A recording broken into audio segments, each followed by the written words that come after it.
Hi, this is a Yoga for Foot class from James and Radhikar at Yoga Plus Therapies.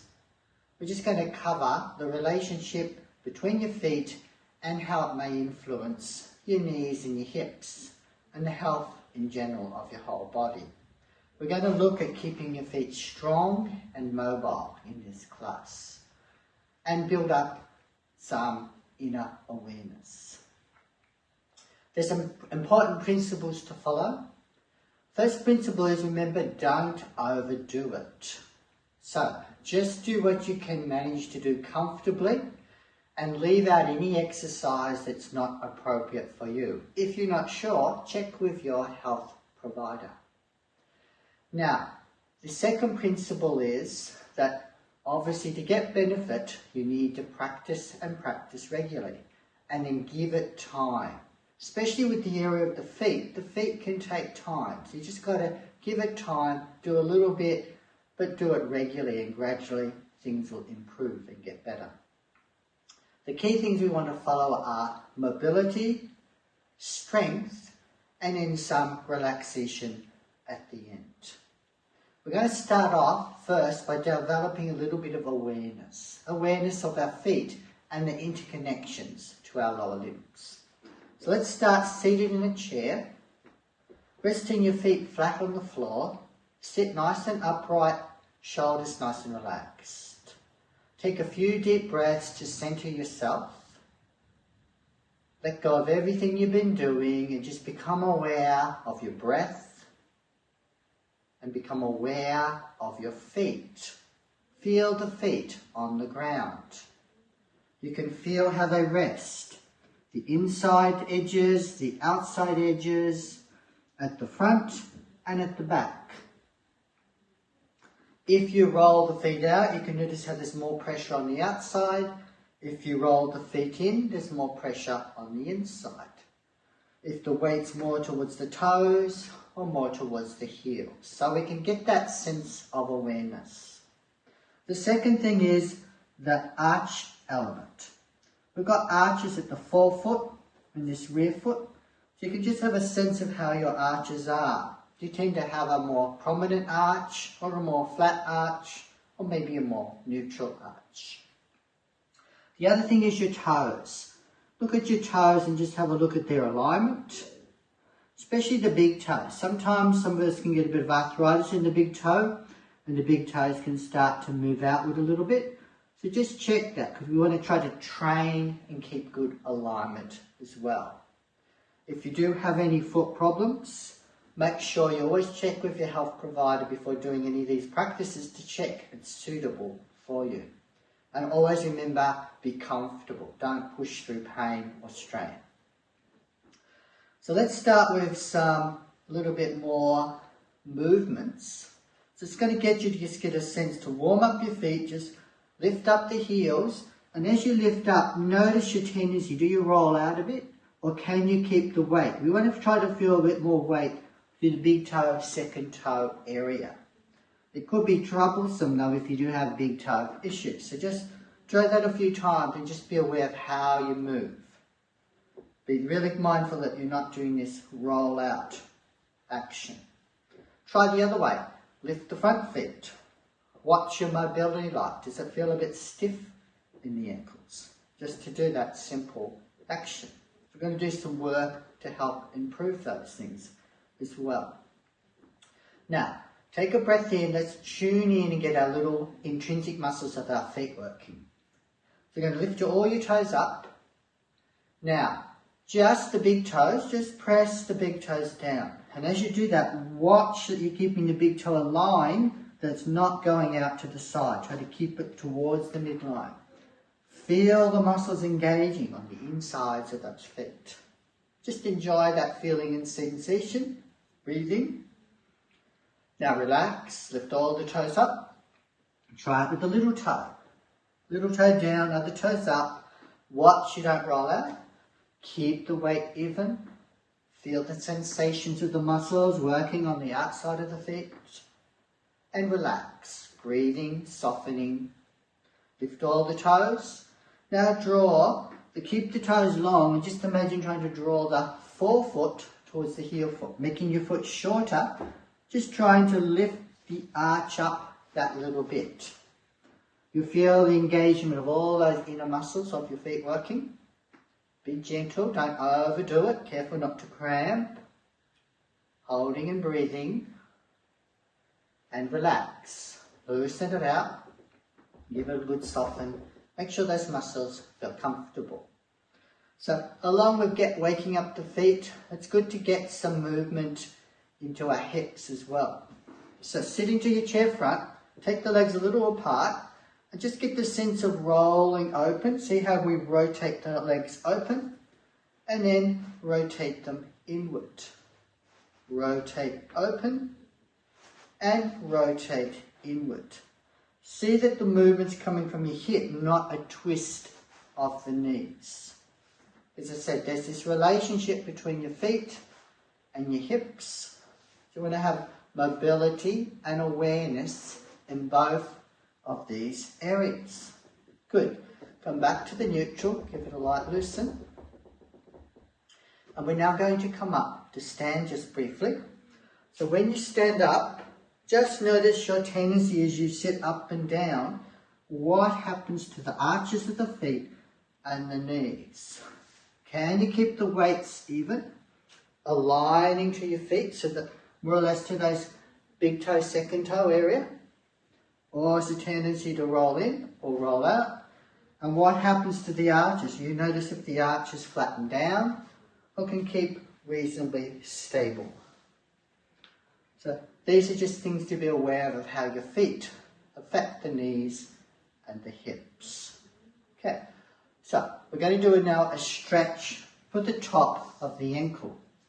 To turn side on, we can stretch the top of the foot by having the knee down, the foot stretched back, and try to keep an alignment so it's not rolling, the ankle's not rolling out. Keep a straight line, feel that stretch right across the top of the foot.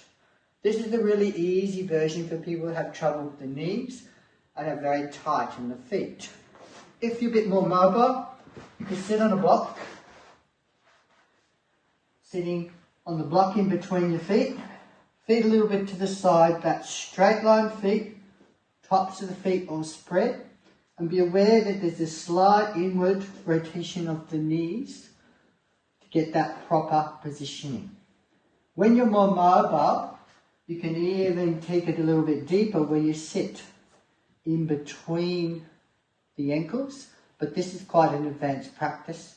Be very mindful that you're not getting any knee strain. When you first start, you might just practice stretching for about 30 seconds. Maybe you could gradually build it up a little longer, but be comfortable and tolerant with it. Just try to get that sense of release and relax. To come out, just loosen out, do a little bit of reversal. And then another nice reversal of that is just to come into the cobbler position. So cobbler position, you can keep hands back if you need. Be nice and tall. Allow the hips to open. If needed, prop yourself up on your block. Breathe nice and easy. You can feel how the feet connect. The knees open, the sit bones are nice and even. Breathe and enjoy that feeling. Then release the legs up, stretch them out. Take them a little bit wider than the hips. Legs up, just a little bit more stretch for the hips. If we roll the legs over to the side, to the right, adjust this leg and adjust this leg to get again that little bit of foot stretch. Sit even. If you need to, prop something underneath that buttock. Align chest to middle leg. Hands either side of knee and foot. Inhale, exhale, and you can just ease into that modified pigeon. Feeling a light stretch here. Careful on the knee, make sure there's no knee issue. You might be able to protect the knee a little bit by flexing the foot up and out. And sometimes that just takes the strain off the knee. Once you've mobilised a little here, that's the outward movement of the right hip. If you want to get a little bit of inward movement of the left hip, you could just practice that little bit of counter move on the back foot. Checking how mobile and free it is.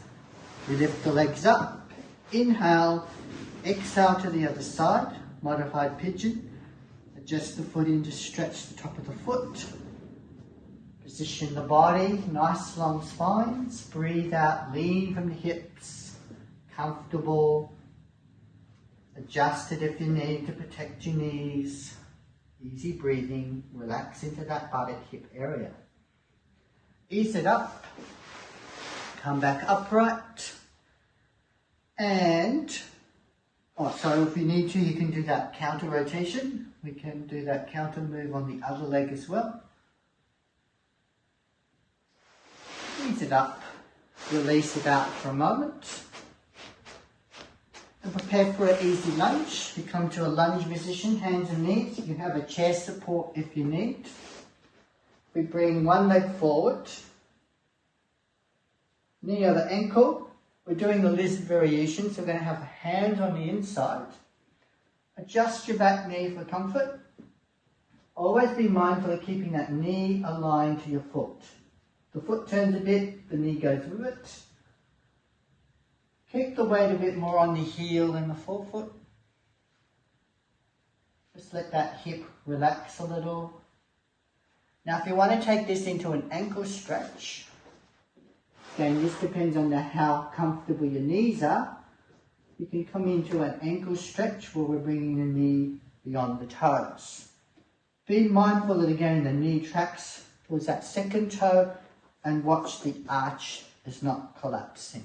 So we do that simple stretch, breathing and releasing into the ankle. Good. We can take it the other way. Lizard position. Just getting it up nice. See how my foot's out, my knees are always going in that aligned position. Careful, not too much weight on the front, just keep it nice and easy. Again, if you want to do the ankle action, bring the leg back in, chest over thigh, lean the knee beyond the toes. We've got weight through our hands, you could be using the blocks if you need. And keeping that arch aware and alignment. Just trying to get a little bit more movement into the ankle joint. Release. Just take a nice easy cat. Good. Now, last thing is of mobility for the ankle is to do the stretch. You can use your block or a book. Doorway is really good to do this to keep your good balance. Toes up on the book, heels down on the ground. Ground the heels, use the support if you need, and just get that stretch mobility into the ankles there. Sometimes you can just do a little pulse just to gradually get that movement. If you have more mobile ankles, maybe you could use a little bit more height of the block just to get that nice stretch. Breathing, softening and releasing. Again, be conscious what your ankles are doing. Knees and not letting it roll in too much as you even do these types of actions. So always being aware and sensitive to what's going on in the feet. Okay, very good.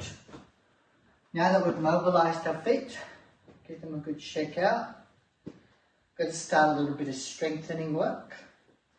Use the doorway again, it's quite helpful. Have the feet close together, heels close, standing tall, little tummy time. And we're just going to come up onto the toes, really high up, and then lower back down. As you do this, feel the strength weight through that big toe, second toe area, so that your feet are not rolling apart. This is the goal, is to keep that alignment up and down, straight up and down, not collapsing forward. Breathing in, breathing out. As you get stronger and more endurance with this, you can gradually build up the number. If you want to progress this, you could do it off the book So we're going to a greater range of motion. Breathing in and breathing out with good control. Now, a further progression is to do it as a single leg. One leg up, and the same principles, up and down, good control, not rolling out, straight up, feel that ankle and power foot working, and lowering down. Making sure if you do one side, equal number on the other side. So building up that really good awareness and strength and control. Notice that as you do these actions, there's a little bit of activation in your glute and your core. Feel the relationship that the power translates right up through to the crown of the head without misalignment. When you finish, just loosen off the ankles. Nice deep breath just to release, to soften. So these are some basic ankle, calf and strengthening. Now to progress that more into some more dynamic movements, we can do some practices where we're up on the toes and start to bend the knees a little bit. We bring the legs up and just slowly keep up right up onto those ball feet and just try bending the knees. You've got the wall for support. Be careful with these if you have knee problems, kneecap problems especially. This may not be suitable for you.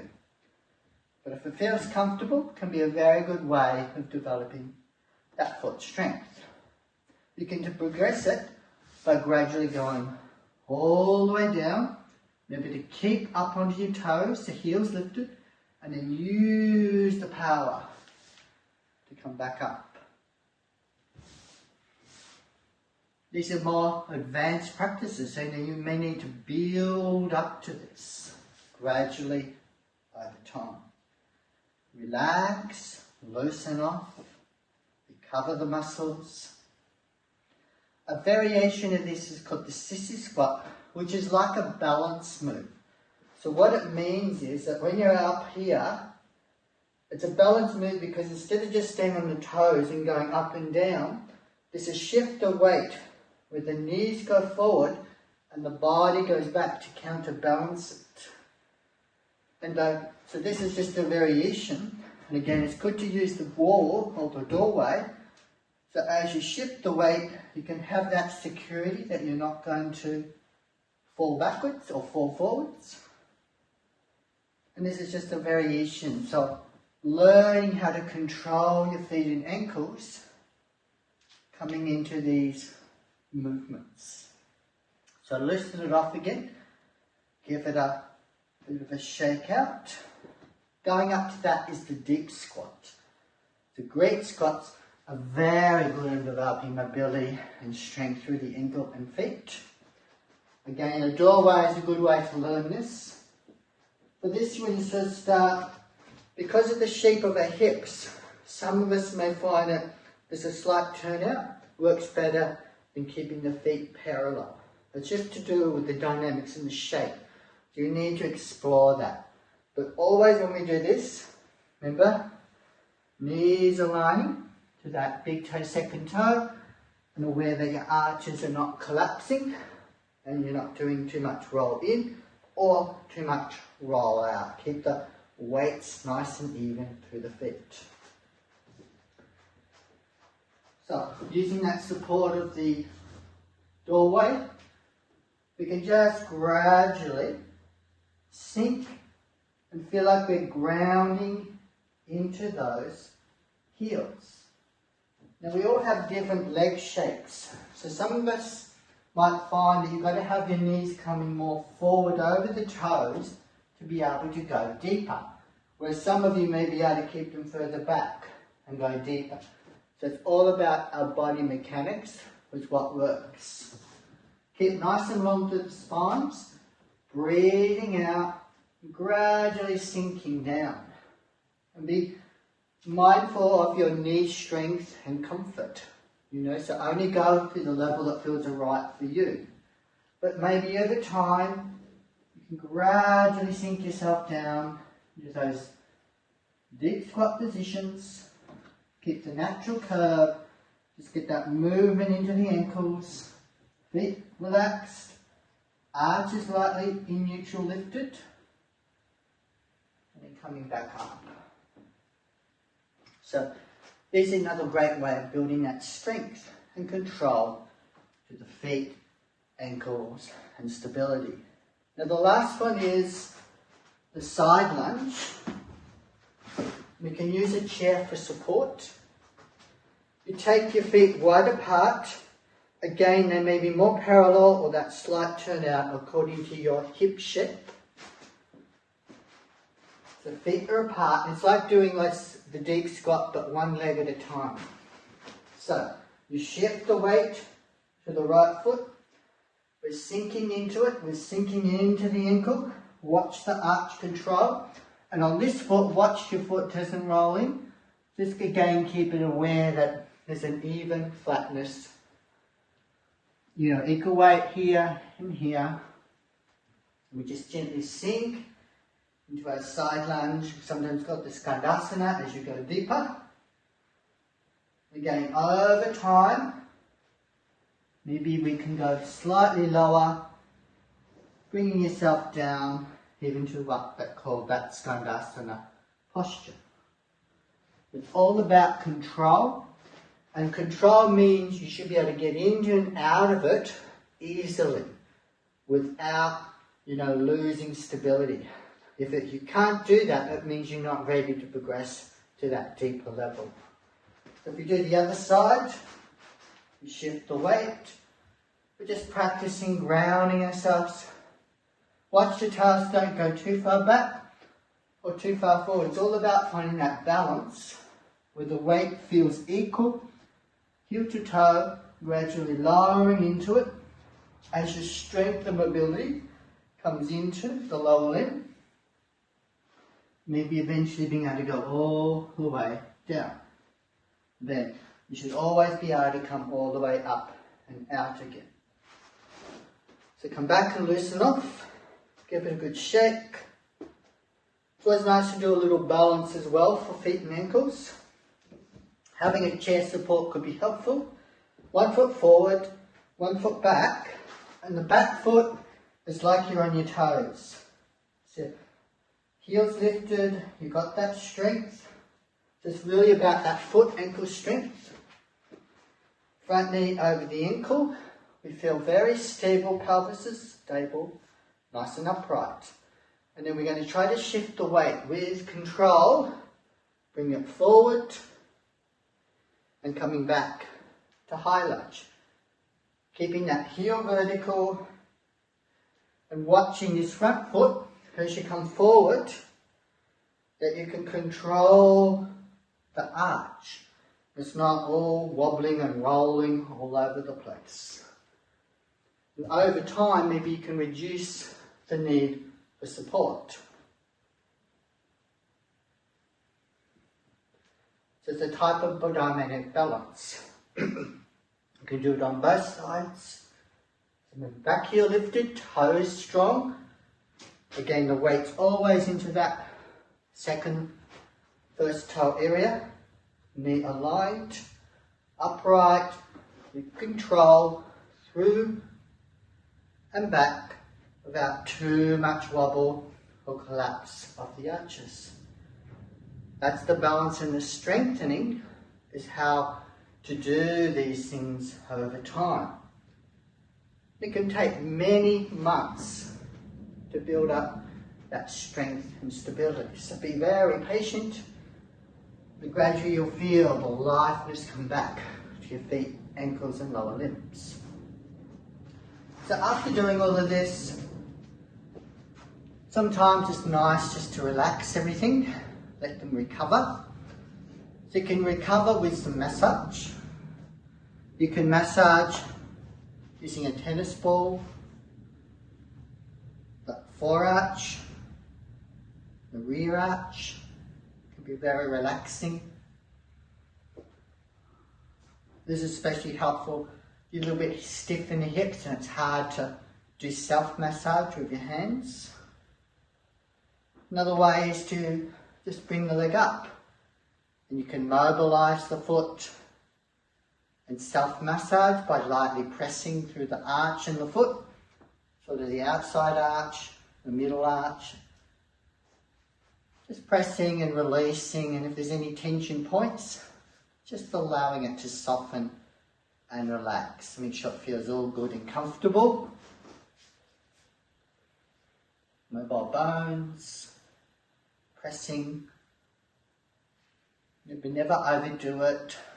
Just press to the level that's manageable, that feels a good feeling, not a yucky feeling. Some points are a little tendy, give them a little extra work. And then loose, feel that lightness of your feet. Take a few nice deep breaths, let all the tensions go.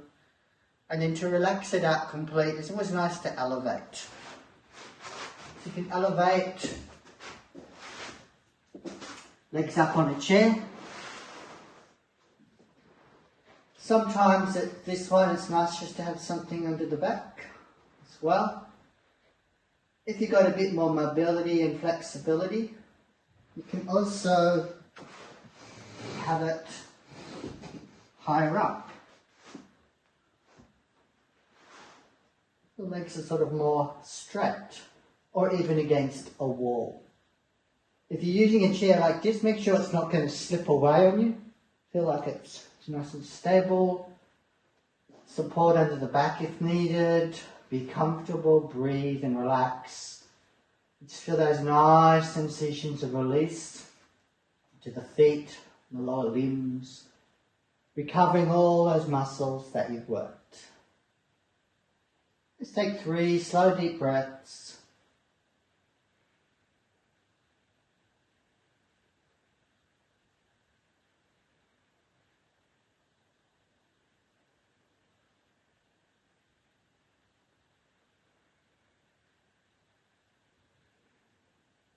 Good. Then gently hug the knees into the chest. A little relax.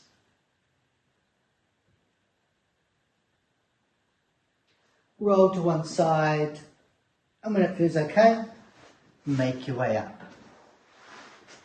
So that's our little session on yoga for foot health and strength, helping all those lower limbs and developing that good awareness, foot health awareness. So let's finish off with our traditional way, hands at heart, breath in and out. Namaste.